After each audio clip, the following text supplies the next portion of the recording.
Hey, Olivier here. Today we're taking a look at MyOT and my first time experience building my own base station with Raspberry Pi 5 and a little receiver here and a device that is a Raspberry Pi Pico with a little transceiver off the shelf as well as a little temperature humidity sensor here. So I'll show you all the steps, we'll fly over all the steps because they're very well documented by the MyOT Alliance on their website. So I definitely invite you to go check it out. I wrote a blog post that describes MyOT and explains how it differs or is similar to other LP1 technologies. There are plenty out there of these LP1 technologies. My blog post aims at explaining how MyOT fits in that big picture of LP1 and where it really shines and how it has an edge, I would dare to say, over the other LP1 technologies. So if you look at the website, you'll have plenty of information here. At a very high level, what you need to understand about MyOT, if you're familiar with LoRaWAN, it's very similar. It's actually very similar to all LP1 or even to all communication technologies. Device communicates with a base station or a gateway. Gateway communicates with the cloud. You manage the gateway and the device from the cloud. You establish a secure connection from one to the other, and now you're able to stream data from your device up to the cloud and eventually send commands down to the device through that gateway. One gateway can support thousands, if not more, devices, several gateways in your network, and as I was saying, you manage that and secure all of that. So MyOT is no different. You have a notion of base station, and devices communicate with the base station locally, and then base station is connected to the cloud, and you have a backend server that enables communication in a secure way. When you look at the technology page on the MyOT Alliance site, it will go a bit deeper into explaining why MyOT, its existence, and so on. There's two interesting things in there. The way the modulation works is interesting. It's designed to be very resilient to interferences. One aspects of the LP1 spectrum where MyOT and LoRaWAN and Sigfox evolve or operate is that they are on license-free spectrums, meaning frequencies that don't require a license to operate on. So the chances are that some other system is using similar frequencies or close enough one is pretty big, and so that means that you might have interferences. As opposed to the licensed spectrum that LTE-M or narrowband IoT, which are cellular technologies, are operating into. And this is very much regulated frequencies, and so you can't meddle there. So the risk of being exposed to interferences by other systems is very low, and so less interferences when you are in the cellular mode. But LP1, in the realm of non or license-free spectrums, they have very interesting, feats, like being able to run on battery for a long time, sending a little bit of data in a way that allows to not burn all the battery too rapidly. So you have devices that can run for 10, 20 years on a battery, sending messages from time to time. And the other aspect of MyOT, which is very specific to it, is the fact that it's using what we call the telegram splitting multiple access methods in terms of modulation. So it takes the packet, creates sub-packets based on that and kind of like scrambling that, and sends them over time on different frequencies and at different times. So that means that you basically, send the data in different formats, different frequencies at different times, and then the receiver will detect all these data and will recompose the data. And you can learn more on reading all the documentation, but it's very resilient to interferences. It's a signal that is very robust. The other aspect is that it's something that is standardized. The technology itself is defined by the ETSI, the European Telecommunication Standards Institute, and there's a standard describing that telegram splitting method. And MyOT is fully compliant with that specification. This is the only one, actually, of the existing LP1 technology that is not a proprietary one and that is fully compliant with a standard of the industry. So that's really interesting. So to get started and and have my first time experience with MyOT, I went to the developers page. It's very well done, very instructive. You can explore and learn more about MyOT and so on, learn about security, and then looking at the different devices that are available. And then you can look at the build section, which is about creating your own network and your own applications using whether off-the-shelf hardware that already supports MyOT by default or creating your own one. This is a very interesting part, which is you don't need to have specific hardware, specific chips. You can go with regular RF, transceivers and receivers, and it's all software based. It's pretty powerful here. So I decided to go and build my own base station to start with, and I used a Raspberry Pi for that, so Raspberry Pi 5, and I found the instructions over here explaining how to build your own base station with a project called MyOT Go. So the website says it's coming soon, but I've got a little trick for you. You can go and find it on GitHub. If you look at the URL here, it's github.com/loriot/myotgo. So in there, it tells you, set up your Raspberry Pi, download the installer, which is basically cloning the repo here. And once you run the installer, it will basically set up the service and so on. Right, so it's pretty straightforward. A couple of things here. When you run the installer, it will spit out in the output some important information you need to write down or keep the screen for, because you will need that information. It will also point you at the locations for some of the files that you will have to go modify to set up the gateway or the base station for it to be part of your network, right? So I ran the installer here in command line, and we'll come back to the settings. The second thing I did was to go on the LoRiOT site. It's one of the only ones that already has a service center for setting up your networks, your MyOT networks. You can see there's LoRaWAN next to MyOT, so the two like concurrent technologies. And what I did in there is I created a network in MyOT 1. And this network, basically, I wanted to add a base station to it. And so I went through the settings to add a base station. And so this base station is over here. I used the unique ID that was spit out by my base station when it was when the MyOT Go project was installed.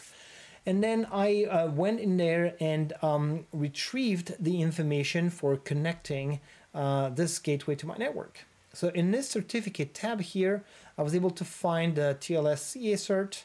I was able to find the TLS certificate, and then I generated my keys so I could use them and set up my gateway, right? So all the information, once again, is very well described in the instructions, but in a nutshell, I wanted to point you to where things are happening. So everything is certificates based, so pretty secure. That gateway is mine and unique, and will connect to my own network, and I can secure that connection here. So if I take a look at my command line here, right, so I'm on SSH into the Raspberry Pi, and I'm in the folder etc/myotgo, and if I look at the content, you see the certificates folder and config.json. So certificates, pretty straightforward. If I go to this one, look at the folders, and I look at, root CA cert, right? And in there you see copy paste, pretty straightforward. And the other part which is interesting and important to look at is the config file, right? So let me actually go up, look at that. Let me edit that config.json file. So by default, when you install MyOT Go, it's set up for a European server and hardware, right? So European and US territories, they use different frequency bands for MyOT and for LoRaWAN. And so you have to respect these, these spectrums, and they're different. So you need to set things up for MyOT Go to switch. By default, it was set up for the European profile, one of them. So I set it up for the US profile. And I also went on and configured the service center URI, which I will show you in a second in the LoRiOT website, right? So this is all I had to do basically on the base station to configure it so that it would be able to connect to my backend, right? So now, if I go to my backend, right, this very you know, base station. I could ping it so it's alive, it's connected. And what I will need to do is just a short command line to start my base station, my IoT base station here, right? So I have a command line that I typed earlier on, so I'm a bit lazy here. I'm just gonna bring it back here. There you go. It's gonna be IoT base station start, right? And eventually what I'm gonna do as well is I'm gonna do a little look into the logs to see where things are at, right? So I'm connected to the service center or something. Things to be running well. We'll see what happens, right? Let me actually do something here. I think it was already running. I'm going to stop it and restart it because I prefer starting from scratch. I'm going to make sure that my receiver is connected over USB and do the logs to see what's going on. Okay, there you go. So here my IoT base station is running. It's out there listening for things that will be connecting to it. Okay, so back to this little guy here. So I'm on my server, I created my network, I added a base station, right? Following the instructions, pretty straightforward. The next step is to create an application, and this application will have devices in there, right? So in my IoT dashboard, I can go to applications, and I created one already, and I added an endpoint. And the endpoint is one of these devices, right? These devices, they will have a unique ID, so things that are very unique to them. They will also have a network key, something that is created here, generated here on the portal when I create this new endpoint. So that identity, that key, I will then provision my device with it.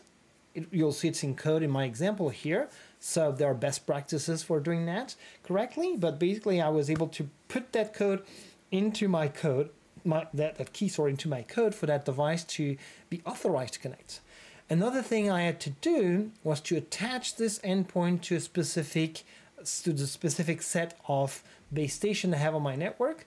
So I went in there, selected that endpoint and said propagate attachment. And what that did, it told the entire network, all the base station on my network, hey, this device with this specific UID is authorized. That's one of the devices that is part of my private network, and we can work with it, right? And as you can see over here, there is that line here that says attach propagate received for endpoint blah, right? So that means that we send the command to the base station to authorize this specific device to be connected. And well, now I had my base station ready. What I needed to do was to create an endpoint, right? And for that, I found instructions. I could have gone and bought someone, right? But, you know, with one of my IoT boards that are out there, so you can look at the various options and, you know, just get one of these, or you can create your own sensor node. Once again, it is software-based. So I picked that example, which is using a Raspberry Pi Pico with an RF, you know, transceiver, little antenna. So if you look at this little guy here, that's the Raspberry Pi Pico. And here I have a little transceiver that is just like off the shelf, got them on Amazon. I'll put the links for the hardware in the description down there. Pretty straightforward. The instructions are really well done. If you look at them, it's, you know, a GitHub repo, and you have a PDF file that walks you through everything you need to know and understand to set up the Pi Pico and so on. So I'm on Windows. I found some very interesting information about how to set up your machine to develop for a Raspberry Pi Pico when it's a Windows machine and you have WSL2, which is Windows subsystem for Linux. Allows me to have an Ubuntu machine here and do all my development in there. And so I did all of that. I'll share the links as well for pointers to these instructions. Are very useful, and I went through. So basically, I have my Ubuntu machine here. I installed the Raspberry Pi Pico SDK. So it's, you know, wget, apt-get, sorry, and install and good to go. So it's over here. You can see here the setup folder, and then there's the Pico folder as well, where you have the SDK that's been installed with samples and so on. right? So pretty straightforward. As the case here, now I can build my applications for the Pico from my Ubuntu machine, virtual machine, running on my Windows box, right? You're following? Perfect. We're here. The next step in the instructions were to get a repo, this one here, right? This repo that has some examples for connecting to our base station. And this sendstring.cpp file is the one file plus the libraries and the SDK for the Pico that you're interested in. So I did clone that repo in here in the TS-UNB folder. And so you see exactly the same one here. If I go to the examples folder, I can see different files here. And one thing that I really like is that I can start Visual Studio Code in Windows, but it's executing in my Ubuntu machine here. You can see that. So that means that I can use all the Linux build infrastructure for my Raspberry Pi. Let me zoom a little bit here.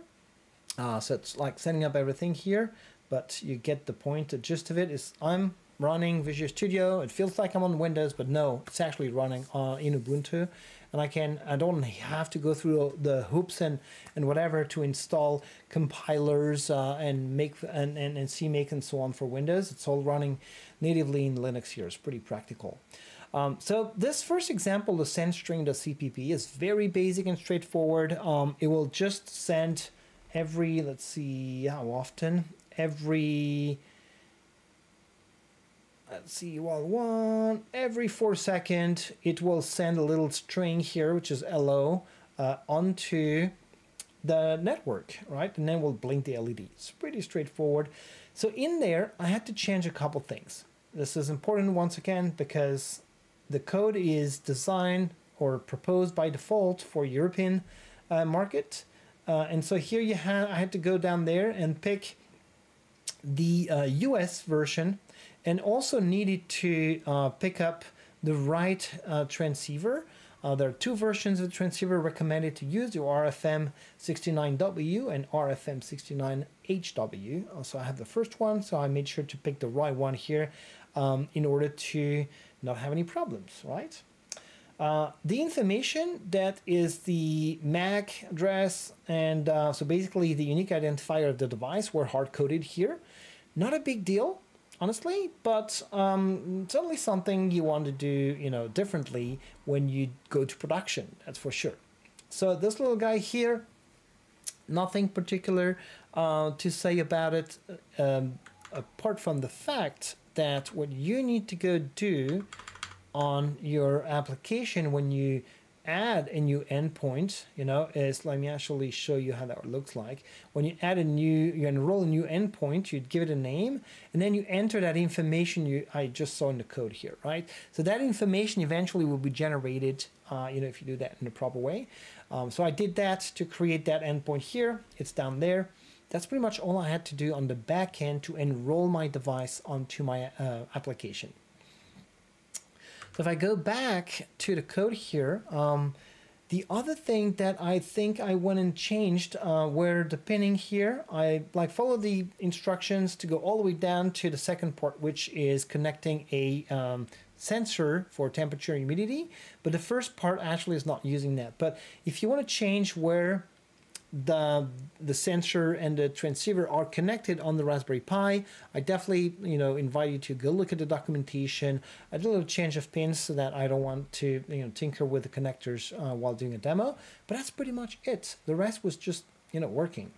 CMake list, I did some changes you'll see for after, but in a nutshell here, that's the code by default. It's going to create the application send string. And that's pretty much it. So I'm going to build that thing here. It's building in the Linux environment once again. I'm going to end up with a firmware file that I'm going to drag and drop onto my Raspberry Pi Pico. In the meantime, what I'm going to do is I'm going to set the Raspberry Pi Pico to bootloader mode, which you press the button here and connect it. Oh, if I can. There you go. And when in bootloader mode, it will show up as a volume, a USB volume in Windows, which is really practical because what I can do from there is just drag and drop the output of my build process onto that little file here. So another advantage of WSL2 is that I can navigate the Ubuntu machine file system.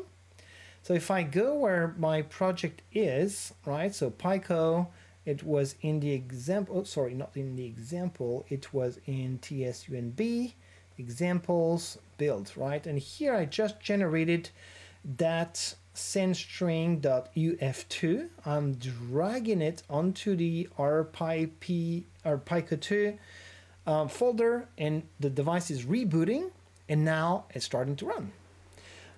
One thing now that I want to go check is if that thing is communicating with my gateway. And look at that. I receive data in here from that device. Magic, just working. So every 4 seconds, I'm going to receive a new piece of data that's going to be sent up to the cloud. So what I can do is go check if things arrived here. So I'm going to refresh that page here. And you can see here a few seconds ago, a piece of data arriving here. It's encoded to optimize for bandwidth usage. Data is shrunk to whatever you want it to be on the device side of thing in the code. And here we just sent hello as a text. So that's why you see it's always the same thing. But then you'll see I'm going to do something different after. Okay, so pretty straightforward. I just like follow the instructions, flash the code on the Raspberry Pi Pico. My gateway is just working here, all good. So let me actually just turn it off for now. So following the instructions in that nice PDF file, let me see, where is it? I want to go back to the PDF file. Okay, I think it was in these instructions here. This one. So if I look at the manual, what I did is that first step here, using that wiring, right? And then the second part consists in leveraging an actual BME sensor for temperature, humidity, and so on, right? So I'm going to do something more interesting here, which is connecting that temperature sensor through SPI, and then I have the transceiver on the other side, right? So let me modify the code in order to deploy a version that will work for that. So here I added a file. There's a copy paste to do from the instructions. I'm using the same device ID. It's not a big deal. I did the modification from the sample that I gave to switch to the US version of the libraries to use the right frequencies. And that's pretty much it. The other thing I had to change was the CMake list. So basically, instead of generating this little guy here, what I want is to generate this other one, right? Okay, so here we have a new executable, BME underscore myot, that's the one. A couple of things I did as well, just to be clear here. There are differences compared to the code that you're going to find on the repo. What I went and done is I changed. Oh, that's not the right file I'm looking at here. This one. So in the default example, they were just sending just the temperature information, and I decided I wanted to send temperature, humidity, and pressure. Right? So why not? Because I have it. And so what I did is change the setup part. Actually, not the setup, the main part here. In the loop, instead of just sending temperature that like it was originally, I created a buffer with temperature, humidity, and pressure. Temperature, humidity, and pressure. And I put all that in my little buffer and then sent it, right? And that's a little bit more data. I think you can send up to 12 bytes in a single message using myot, and I will send that every 30 seconds. So reading the temperature humidity sensor and then sending that every 30 seconds. So here I changed the files. What I can do is rebuild this little guy here, and I will redeploy as the same way I did the first time. So I'm gonna set that one to bootloader mode. It shows up as a new volume here. And now what I can do is just do deployment. So let me grab the file explorer. That's the easy ways I found to do that. You can use a script if you want to replace that process here. So now I'm just dropping that code here. Boom, the new firmware has been flashed. And now if I go to this page here, I'm receiving a new set of data. Let's see, that's the one, yes, new set of data here. And it's gonna be once every 30 seconds. And if I look in the back end, if I'm receiving a new set of data, let's see, yes, new format here with way more data, right? Pretty cool now, right? Pretty straightforward. Samples are working pretty well. One thing I added to the sample that was not in there, I was playing around with the applications and noticed that there was an output, which is great because data arriving in LoRaIoT Service Center is not enough. I want to do something with it. And so you can add different type of outputs, meaning you can push the data from these MyoT devices to different endpoints, such as, you know, cloud services, cloud platforms, or an MQTT broker, or there's also, I think, a CoAP push that you can do. So you can integrate with different kind of protocols from the LoRaIoT Service Center. And the one that I was interested in, a pretty straightforward one, was just push call a web hook in order to push the data, and I wanted to store that into a database. Pretty straightforward. I use Zapier for that. So I will show you Zapier real quick. Created a webhook, and basically the trigger for the webhook was given to me by Zapier. And so I used this one into this configuration of the HTTPS you know, output configuration, I would say. The second thing I did was look at the different messages. I wanted to filter the messages, and what I want to do is just deal with the ones that are with a CMD field, you know, in the headers of the message, that is RX. There is a second one called GW, which is the gateway itself, communicating with the backend. I just want to have communication from the devices, hence the little filter here. And then I use some JavaScript to decode the stream coming up.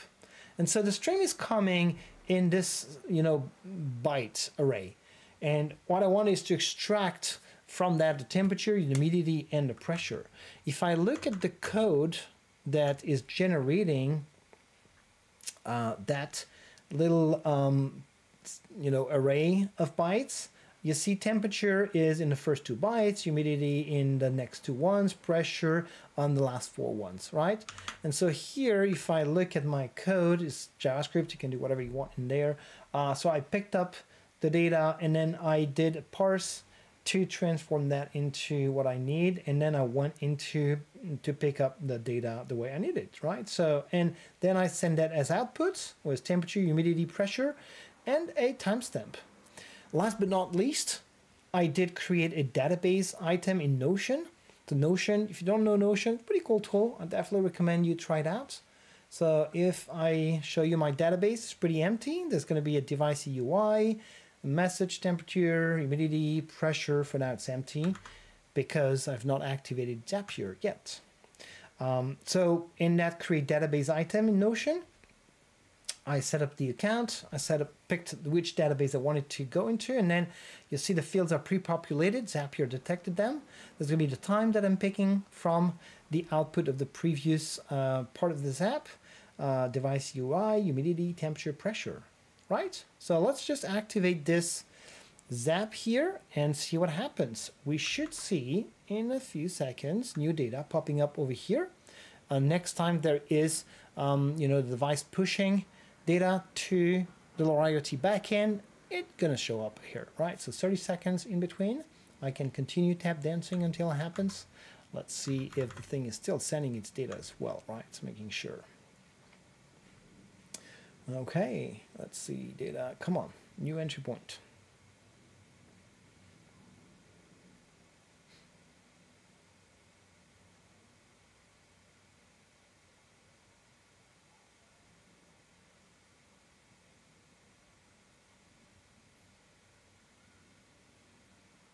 Okay, it's there, and no data up there. Oh, yes, there you go. It's here. Boom. I just received the last piece of data from that device. Timestamp and then the actual message, which is a weird format. I don't know what's going on here. Temperature, humidity, pressure. And I'm going to get that every 30 seconds and populate my database from a MyOT device. Well, I hope you enjoyed that really quick demo. It was pretty straightforward and fast. MyOT-alliance.com is the website you want to go visit. I hope you enjoyed that. If you have questions, let me know. Look at the comments for all the links and resources.